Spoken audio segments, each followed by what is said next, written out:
Hozir haftada bir marta qiladigan protseduramni, prям bir haftaga yetadigan protseduramni qilib ko'rsataman. Nimaga mani yuzim har doim tortilib, yaltirab, cho'tka bo'lib turadi.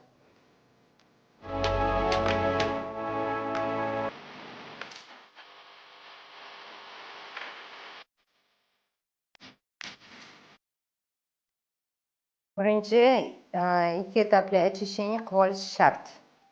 Hozir yuvib kelaman, keyin sizlarga ko'rsataman. Дальше. Домашний уход важный, 70% deb lekin gapirib charchamayman. 70% ko'rinishinglarni rezultatini beradi.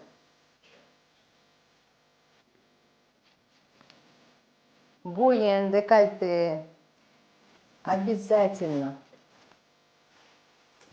qilish kerak. Men qayergadir borsam, meropриятияларim bo'lsa, обязательно shu protsedurani qilaman. Men haftada bir marta meropриятиям bo'lmasa ham qilaman.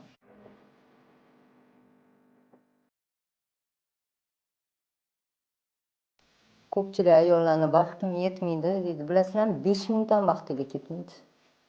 Mana ham 4 ta bolam bor. Mana ham qaynona bilan yashagan kelinman. Mana ham erim bor.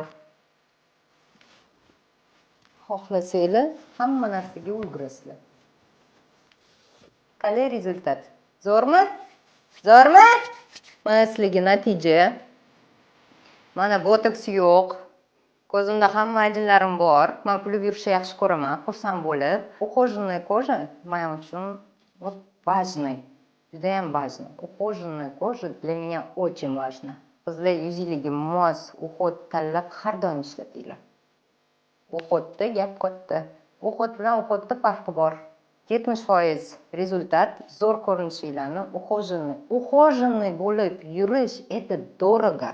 Смотрится, это роскошь. O'shaning uchun ухаживайте. Har kuni 5 minut vaqtingiz ketadi. Ertalab 5 minut kechqurun.